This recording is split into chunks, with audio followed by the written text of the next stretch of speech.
In this video, we're going to be talking about a major 7 arpeggio, specifically the G major 7 arpeggio. Before we play it, we need to understand what notes are in it. So, in order to do that, you need to be familiar with the G major scale, or at least what notes are contained within the G major scale. They are G, A, B, C, D, E, and F sharp. Next, you need to isolate the first, third, fifth, and seventh degree of that scale, which is G, B, D, and F sharp. When played together, that's what creates a G major 7 chord. Now, we're going to turn this into an arpeggio, and the great thing about the arpeggio that I'm about to show you is that it retains its shape when we start it on the low E string, but you'll see what I mean about that in a second. So, how we have to divide this up is we kind of have to separate the strings on the guitar and group them into pairs. So we're going to be focusing on the low E and A, the D and G, and then the B and the high E. Next, we're going to take that G, B, D, and F sharp, and we're going to play that 2 notes at a time on each string that we play. So we're going to start on the low E string on the F sharp, which is on the 2nd fret. We're going to use our pointer finger for that. Next, we're going to use our middle finger for the G note on the low E string, which is on the 3rd fret. So that's our first 2 notes, F sharp and G.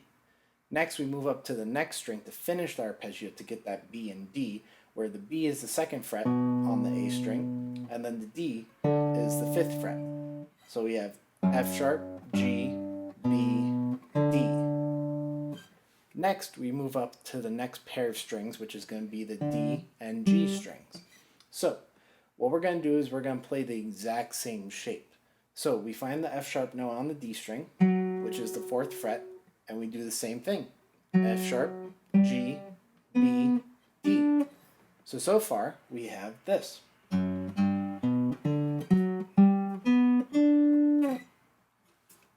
Next, we have to finish off this pattern with the last pair of strings, the B and the high E strings. So, we're going to find the F sharp on the B string, which is on the 7th fret, and then play the same shape. Now, when we put it all together, it will look like this.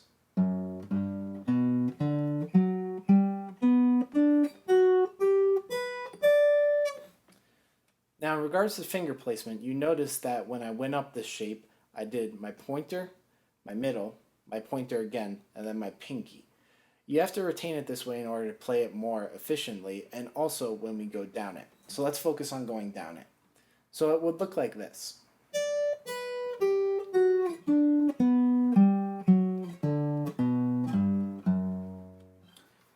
So, as you noticed, I used the exact same fingers going down as I did for going up.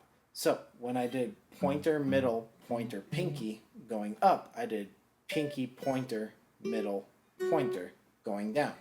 Now when we put it all together, it should look something like this.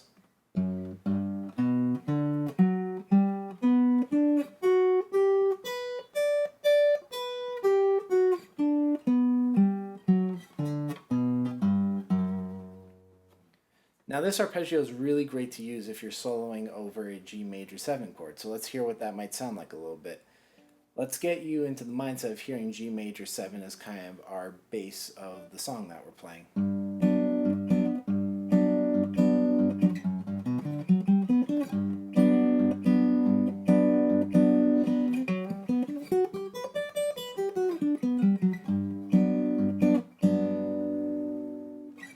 Now, let's add a little bit of embellishment to it to make it sound a little bit more musical as opposed to just running up and down a scale. But you should move on to this step only once you feel comfortable going up and down it using the correct fingering. So, one of my favorite techniques to do on this is the use of hammer-ons and pull-offs to give it a little bit more musical sound.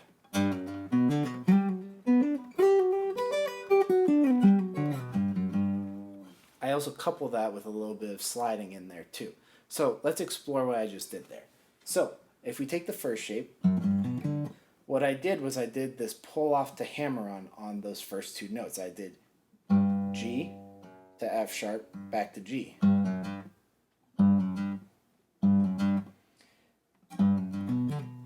Then on the the second string, I did a hammer-on to pull off, so I kind of inverted it. So I did pull off to hammer on, and then hammer on to pull off. I then repeated the same thing on all the other shapes.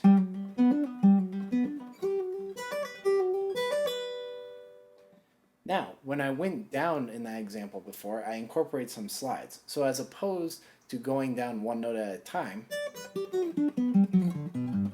like how I encourage you to practice it when you're first starting it, I incorporated some slides. So how I did that was I played the first shape up here exactly how you should play it. But when it came time for this second one on the G and D string, because my pointer finger was on the 7th fret of the B string, I was able to slide down the 7th fret of the G string down to B, and then use my middle for the 5th fret on the D string, and my pointer finger for the 4th fret. And then I did the same thing, but with my middle finger on the 5th fret of the A string, slid down to the 2nd fret, ring on the 3rd of the low E, and then pointer on the 2nd. So all together.